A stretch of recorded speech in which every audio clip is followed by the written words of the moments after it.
ఒక దేశం అభివృద్ధి కానీ, ఒక రాష్ట్రం అభివృద్ధి కానీ, జిల్లా అభివృద్ధి కానీ, ఒక జాతి అభివృద్ధి కానీ ఆరోగ్యం మీదనే ఆధారపడి ఉంటుంది.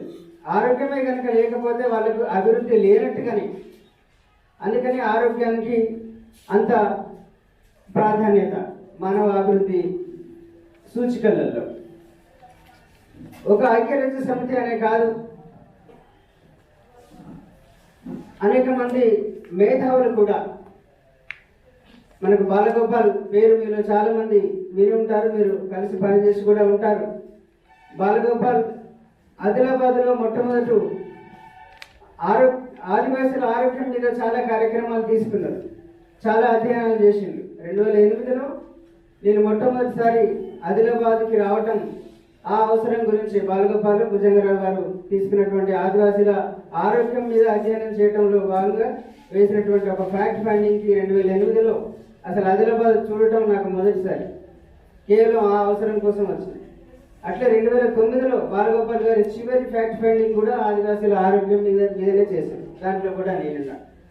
అట్లా సునిశ్చిత దృష్టి కలిగినటువంటి సామాజిక మేధావులు అందరూ కూడా ఆరోగ్యానికి ఎంత ప్రాధాన్యత ఇవ్వాలో అంత ప్రాధాన్యత ఇచ్చారు. అట్లాగే మన కేంద్ర ప్రభుత్వం కూడా వివిధ జిల్లాల్లో అభివృద్ధి ఏ మోతాదులో ఉంది, ఏ స్థాయిలో ఉంది, అన్ని జిల్లాలు ఒకే స్థాయిలో అభివృద్ధి చెందుతున్నాయా లేదా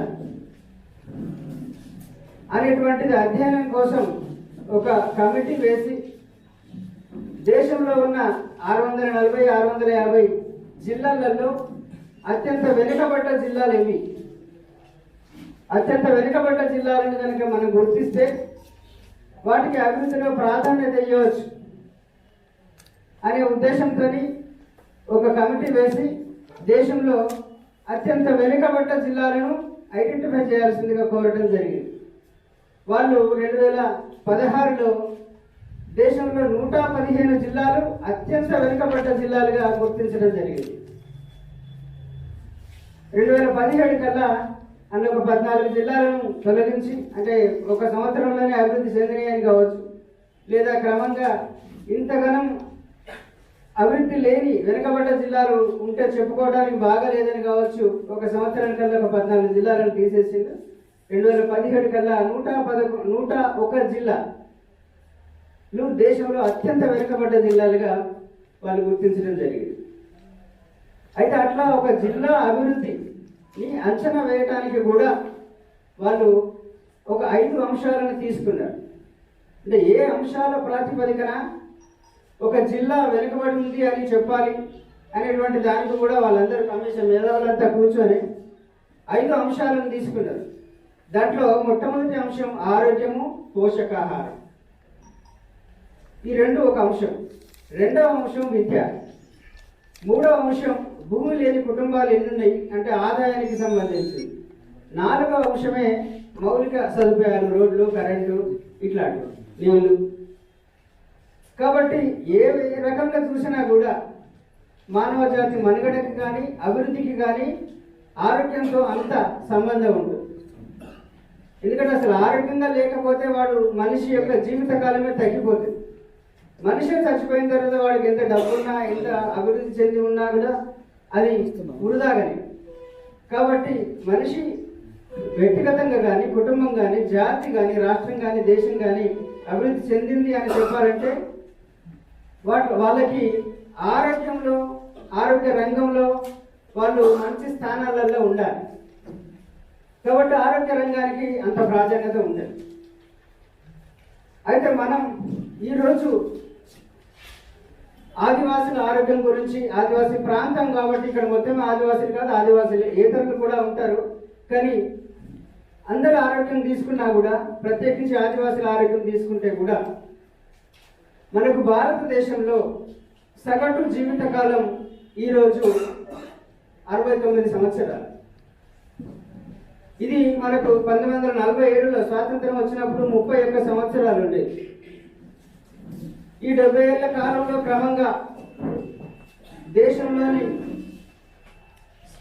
మనుషుల సగటు జీవిత కాలం క్రమంగా అభివృద్ధి అవుతూ ఈరోజు 69 సంవత్సరాలు ఉంది.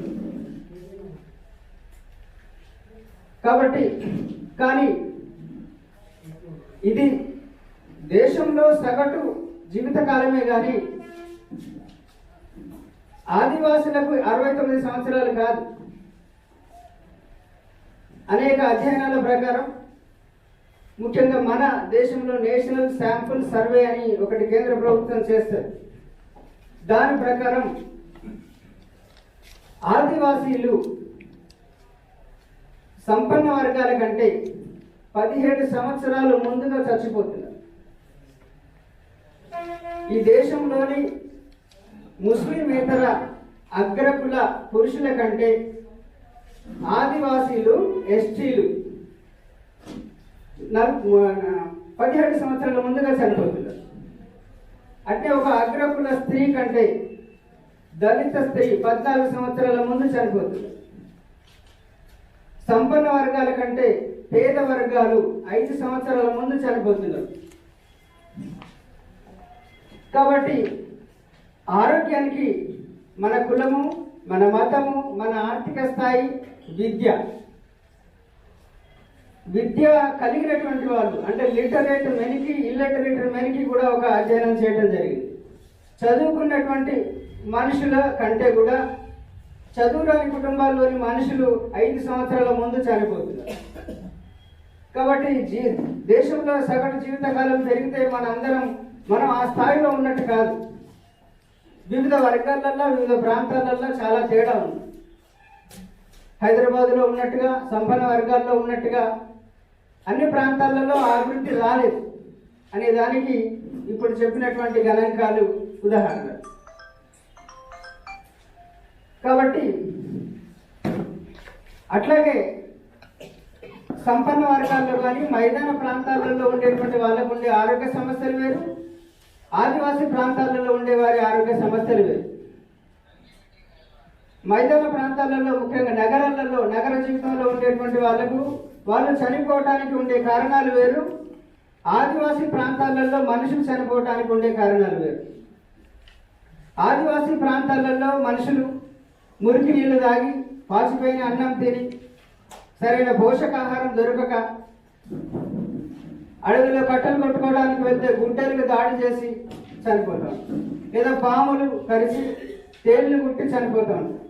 నగరంలో వాళ్ళకి ఈ కారణాల చేత చనిపోవటం అంటూ ఉండదు. వాళ్ళు చనిపోవటానికి వేరే కారణాలు ఉండవచ్చు.